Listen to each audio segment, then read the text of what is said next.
I'm delighted and deeply honored to receive and welcome His Excellency Olaf Scholz, Chancellor of the Federal Republic of Germany, to the Republic of Kenya.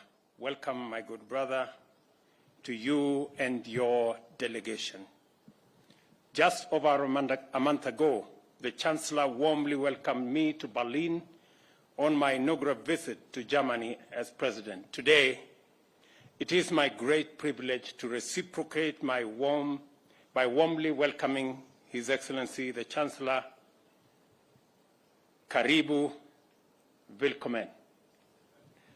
The rich historical ties between Kenya and Germany date back to 1963, when, upon our attainment of independence, Germany became the first state to recognize our newly born nation.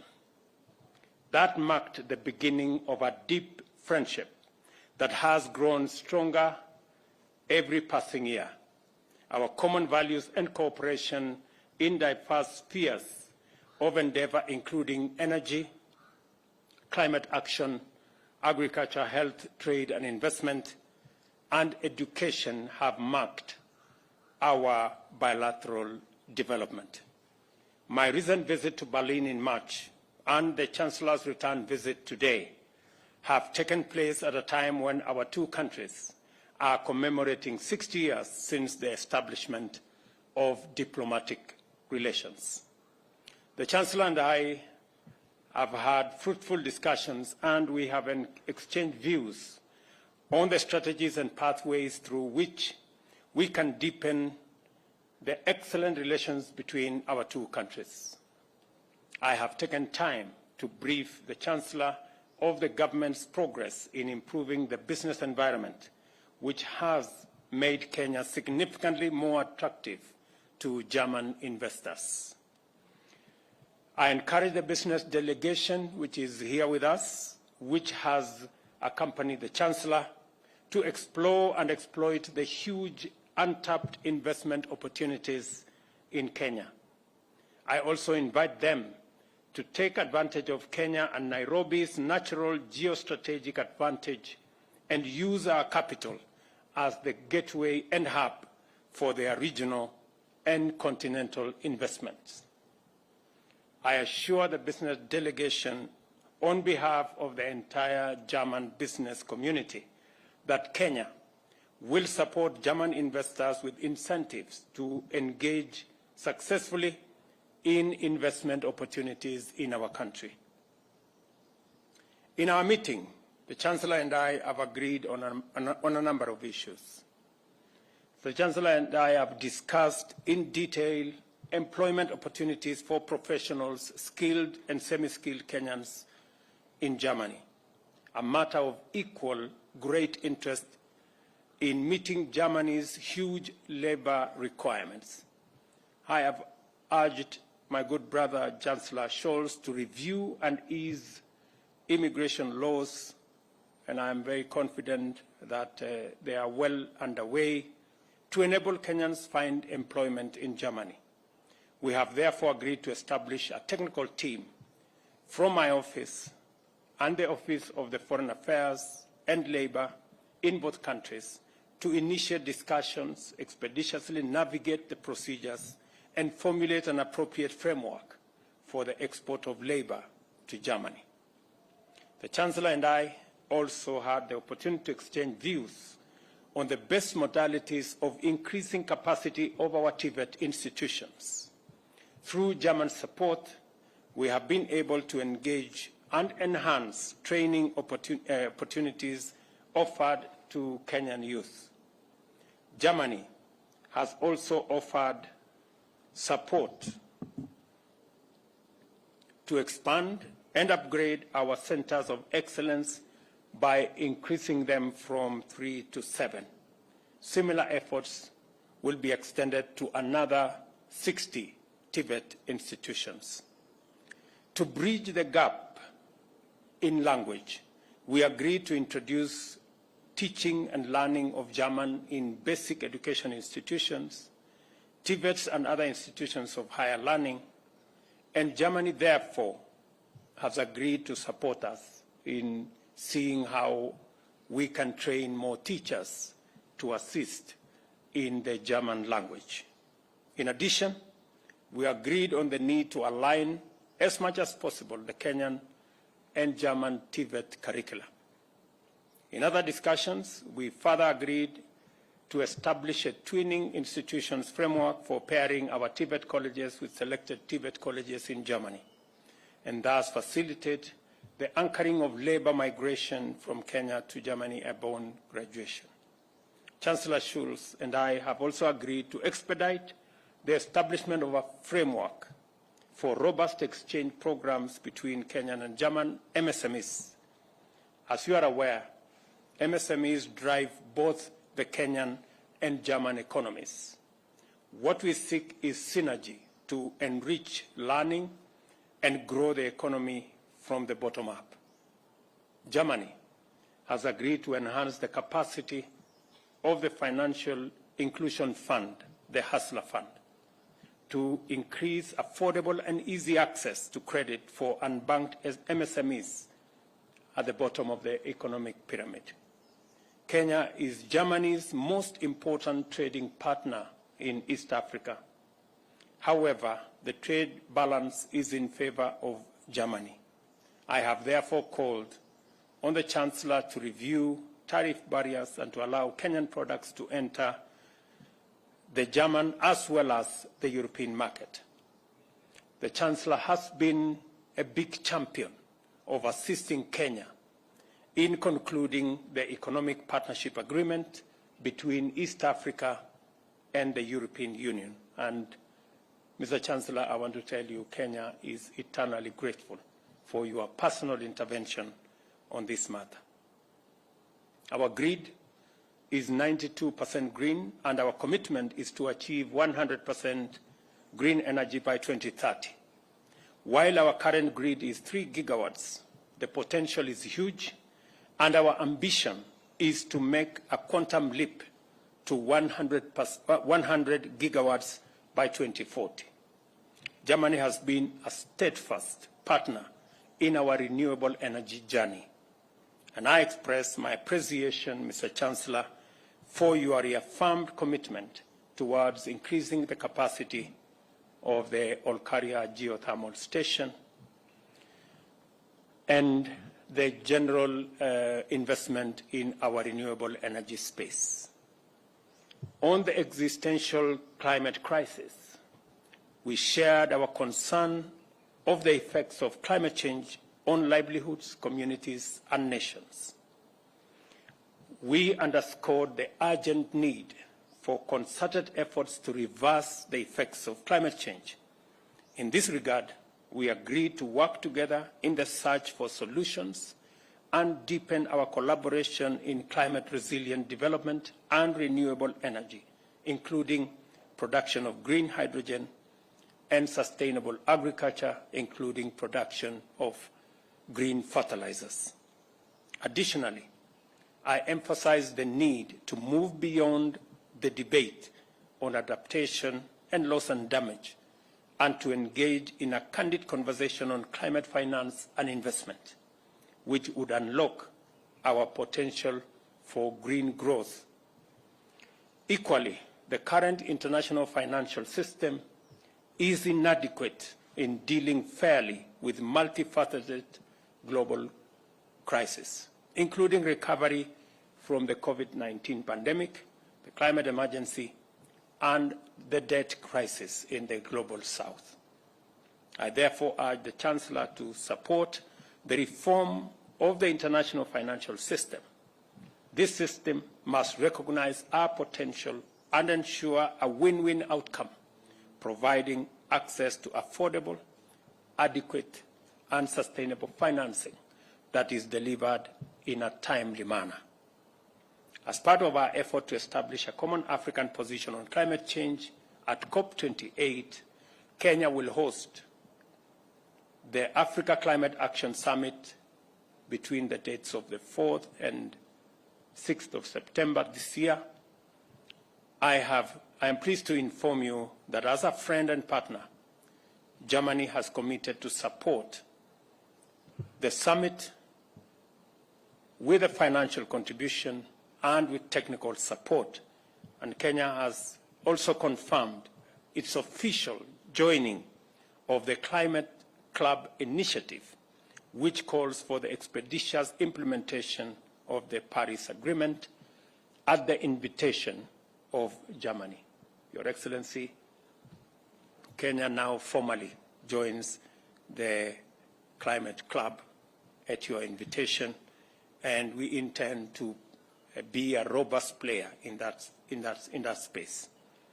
We also had an opportunity to discuss regional peace and security and shared our concerns regarding the unfortunate events in Sudan and their spillover effects to the region. We agreed on the immediate need for unconditional cessation of hostilities and humanitarian aid access and protection of civilians. We underscored the need for the international community to support Kenya, IGAD, and the African Union in the ongoing efforts to resolve that conflict. I urged Chancellor Scholz to use his voice and Germany's influence in various platforms, including the EU, the G7, G20, and the UN, to focus global attention on the forgotten conflicts in Africa in general, and especially in the Horn of Africa. On Ukraine, Kenya has consistently underscored the principles of United Nations Charter, which calls for respect for territorial integrity, sovereignty, independence, and a peaceful resolution of disputes. We have also repeatedly called for the end to the conflict and a return to the path of peaceful resolution through dialogue. To strengthen and solidify our relations between our two countries, we have agreed to explore a new phase that will be anchored on a strategic bilateral partnership framework. I wish to thank Chancellor Scholz for engaging candidly in the spirit of goodwill and commitment to enhance mutual benefits.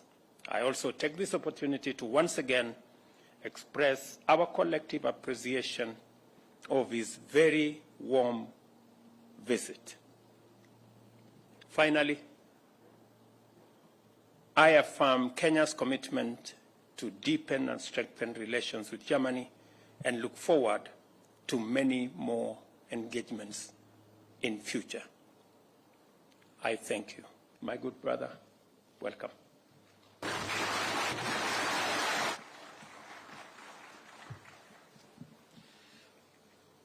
Danke für den herzlichen Empfang, lieber Staatspräsident. Ich freue mich sehr, heute hier in Kenia zu sein.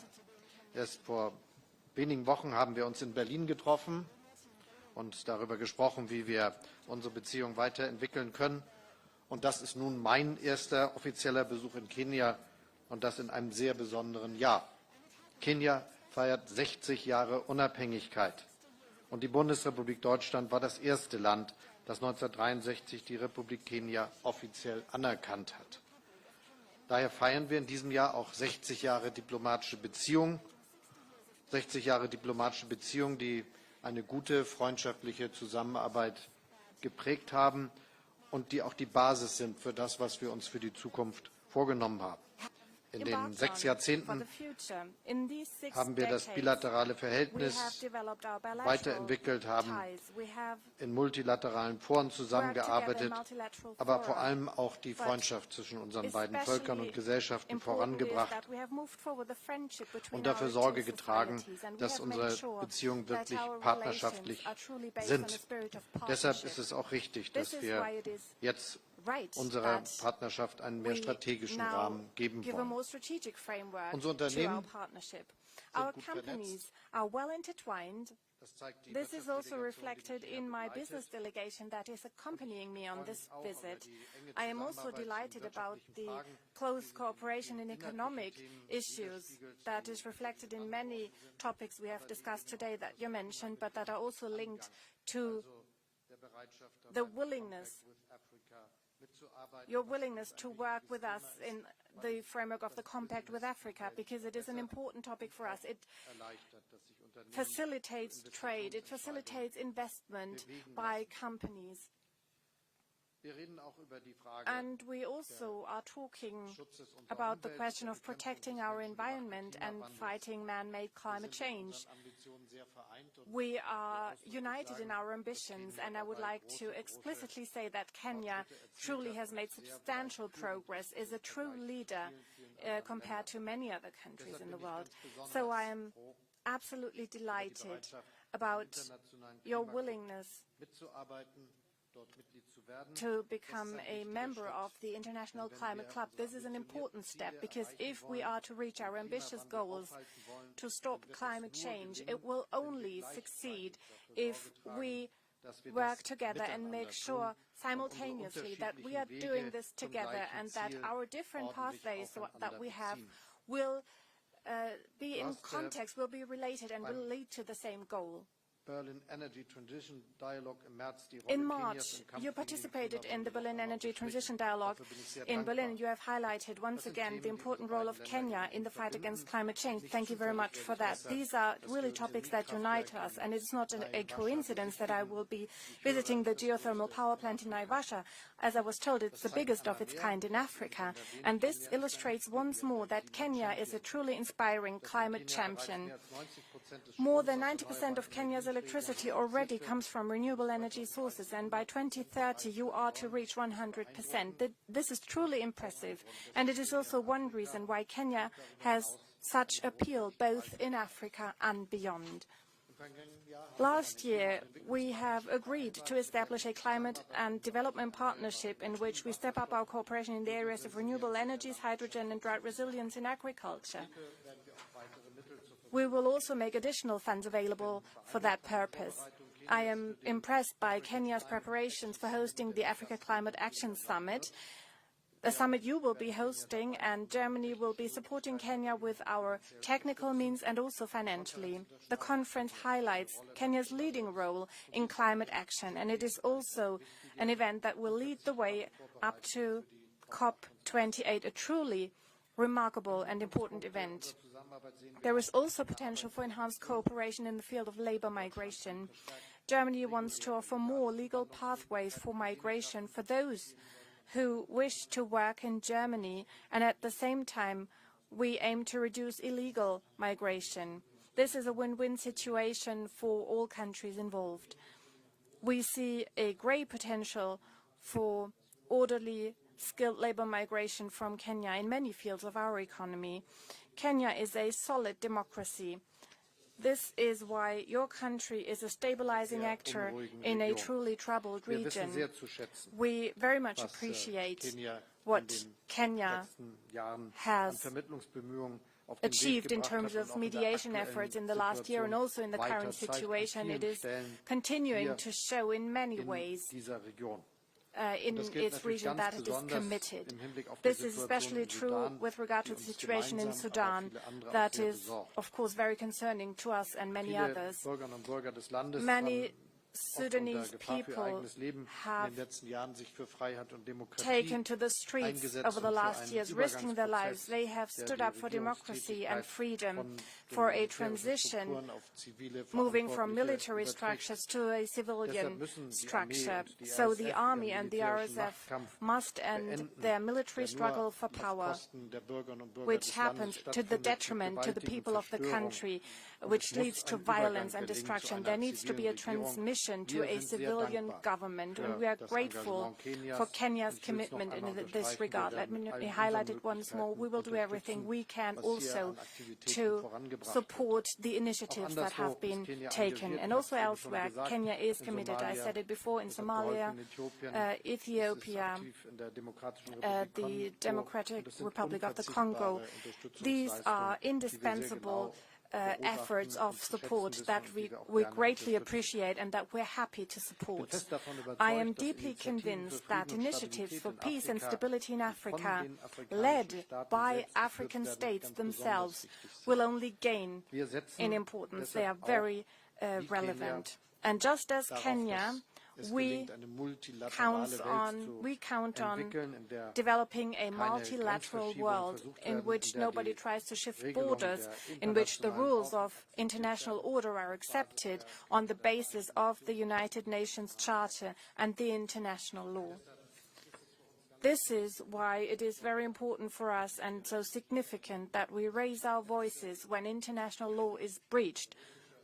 And the Russian aggression against Ukraine is a breach of the international peace order and a threat to peace and freedom, not only in Europe but across the globe, because it means that borders might be shifted with the use of violence, but this would lead to a world that is more insecure, so we need to insist that things have to be done differently. We want to help strengthening our cooperation, move forward with global governance, and of course it is also important for us that African states are better represented and are given a stronger voice. Germany therefore supports the efforts for permanent African seats on the United Nations Security Council, and we also support a formal seat for the African Union within the G20. Thank you very much. Thank you for welcoming me with such warmth in Nairobi, and I'm very much looking forward to seeing you soon again.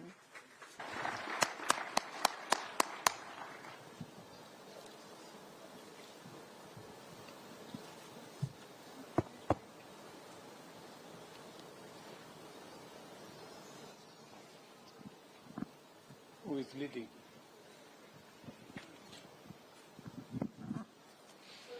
Hier ist Eckhard Lose, Frankfurter Allgemeine Zeitung in Berlin. Eckhard Lose, Frankfurter Allgemeine Zeitung, Berlin. Questions, one to the President, one to the Chancellor. Mr. President, you mentioned already the easier access from qualified people from Kenya or other countries to the German labor market.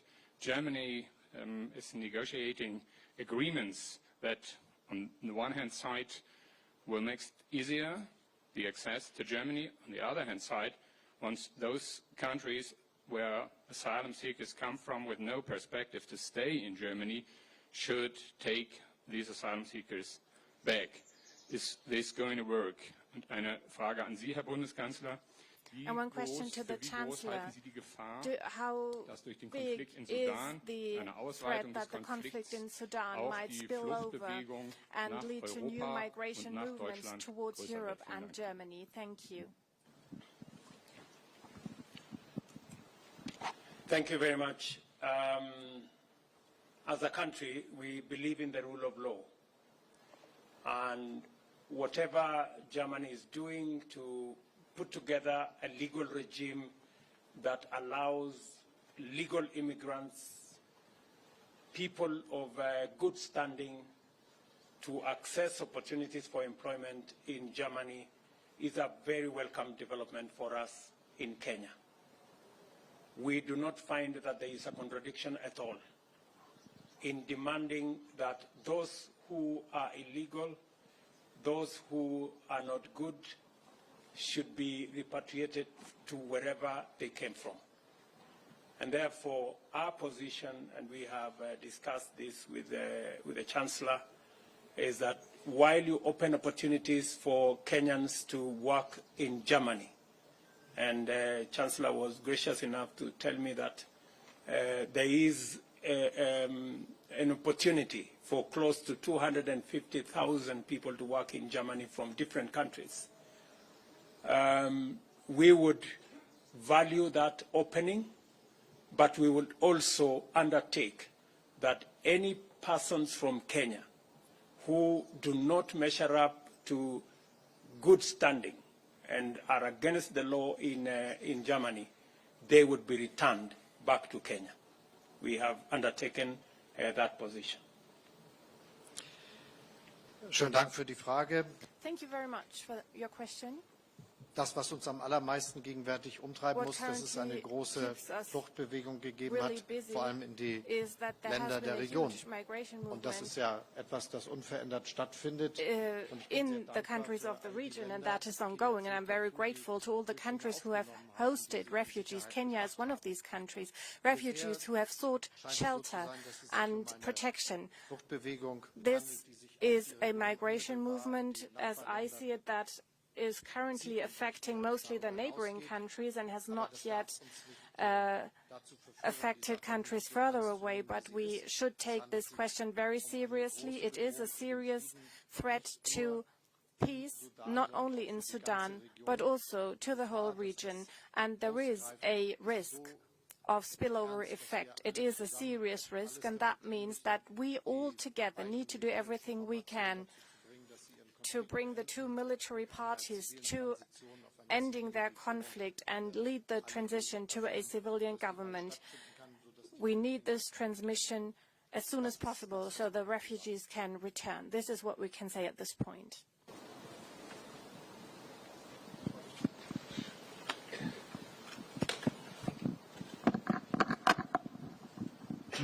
Anna Lehmann, Taz, Berlin. Annalena Taz, Berlin. You mentioned the climate partnership with Berlin, which was renewed and expanded during your stay in Berlin 1 month ago in order to produce green energy, green hydrogen, green fertilizer, and so on. When it comes to investments, there's large investments needed in Kenya. You mentioned this. What do you expect in this, in terms of investments from the German economy? And what could German politics do to motivate enterprises to invest here in Kenya? Und zum Thema erneuerbare Energien. Concerning renewable energies, Mr. Chancellor, a question to you concerning renewable energies. Your government adopted a law that says every new heating system installed starting in 2024 needs to be powered with 65% of renewable energy sources. We hear more and more voices from your own coalition that the obligation to change a heating system in this way should be amended. Do you think that this law should be changed? Do you think that the timeline should be shifted for a year? And the Parliamentary State Secretary at the Ministry of Economics is much under pressure. Does the Minister of Economics have to ask for his withdrawal? Thank you very much. Ask him to step down. It will not be the first time for us to work with Germany on our renewable energy space or the geothermal space or the green space. We have a long history of working with German technology, German investment in our renewable energy space. In fact, our 92% of renewable energy in our grid today, there is substantial contribution by German technology and German investment. And therefore, the new level of investment required for green energy, for hydrogen energy and hydrogen technology, for fertilizer and the new scale-up will just be a second phase. We are in discussion with our German brothers and sisters to leverage on their technology, to leverage on their investment, to grow the space that will eventually take us to hydrogen technology, to ammonia, and to fertilizer manufacture using green energy. And one more thing, when you say that what would German politicians do, is again the whole conversation about climate financing and green growth. We have huge resources of green energy potential, hydro, wind, energy, geothermal in the African continent and in Kenya. A new negotiated international financing mechanism that clearly articulates and responds to the huge opportunity for green energy from Kenya and from this continent would be a very welcome conversation. And therefore, aside from having a conversation about adaptation, mitigation, loss and damage, it is our considered view that politicians should now move the conversation to the space of climate financing and climate investment, because we believe that there exists greater opportunity in that space than even in the other spaces. And that is why we are asking as a continent, and we are consolidating our position, and it is the reason I have called for the Africa Climate Summit in September, so that we can package our assets and the opportunities that exist for financing and for investment. We are going to have a big conversation, and we hope that German politicians can support in the whole space of carbon trading, carbon financing, that will inform financing going into the future. Thank you. I just would like to underline that this is really true. We have to work together, and there is a good business environment here for investing into technologies that are important for fighting against climate change.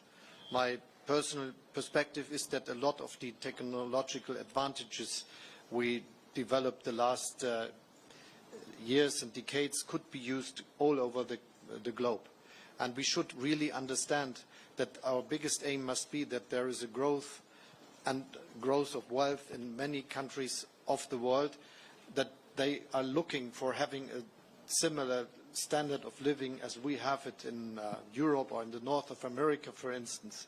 But doing so, it means that we give the chance that this is happening not with using fossil resources, but with using the possibilities coming from renewable energies, for instance, and new technologies.